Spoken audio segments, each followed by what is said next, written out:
आपको लगता है फिल्म मेकिंग में director is the captain of the ship, और सलमान खान जैसे मेगा स्टार्स अगर आज की तारीख में किसी पर आंख बंद करके यकीन कर रहे हैं, that director is Kabir Khan. I have him right here. बड़े बड़े लोगों के पीछे बहुत लंबी कहानियां होती हैं, आपकी कहानी क्या है? जामिया मिलिया से मैंने अपना फिल्म डिग्री किया था, masters in film making. Shahrukh Khan, जहाँ से शाहरुख हैं, जी एब्सोल्युटली, शाहरुख मेरे सीनियर थे। उसके बाद मैंने डॉक्यूमेंट्रीज करी बहुत। वो एक जर्नलिस्ट हैं सईद नकवी, उनके साथ बहुत काम किया, कुछ पाँच साल उनके साथ किया। उन 5 साल में मैंने कुछ 60 से भी ज्यादा कंट्रीज हमने ट्रैवल करी, हम सॉफ्ट न्यूज डॉक्यूमेंट्रीज बनाते थे, और वो एक बहुत अच्छा लर्निंग प्रोसेस रहा क्योंकि उससे मेरी आंखें खुली। आपने कोई वॉर भी कवर की है? जी बिल्कुल, अफगानिस्तान में तो बहुत अरसा था मैं। इनफैक्ट मेरी पहली फिल्म जो है काबुल एक्सप्रेस, वो ऑटोबायोग्राफिकल है।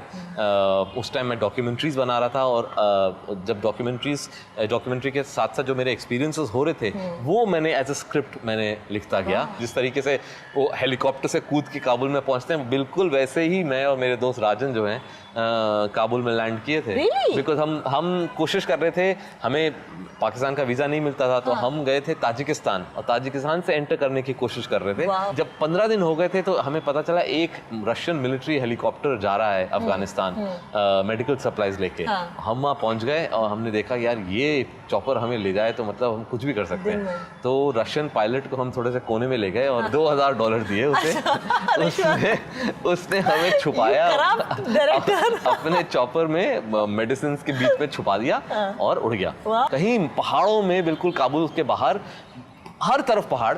चॉपर नीचे आया और 20 फुट ऊपर, और कहता अब कूद जाओ यहाँ से, क्योंकि मैं तुम्हें काबुल नहीं ले जा सकता, ये काबुल के बहुत पास है। हम कूद गए वहाँ से, हम कूदे और हेलीकॉप्टर उड़ गया और हम खड़े हैं पहाड़ में, चारों तरफ पहाड़, कुछ समझ में नहीं आ रहा काबुल की तरह।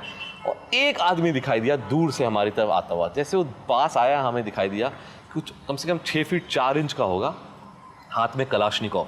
उसने देखा कि एक हेलीकॉप्टर नीचे आया, 2 आदमी कूदे, हेलीकॉप्टर चले गया।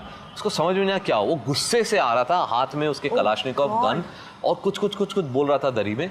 हम बस ये बोल रहे थे हिंदुस्तान हिंदुस्तान। सडनली वो रुका आदमी और वो एक गाना गाने लगा, मेरे सपनों की रानी कब आओगी। That is the day I realise the power of Bollywood. Bollywood saved my life. उस दिन मुझे रियलाइज हुआ कि यार अगर कहानी सुनानी है तो बॉलीवुड में सुनाओ, क्योंकि इसका पावर बहुत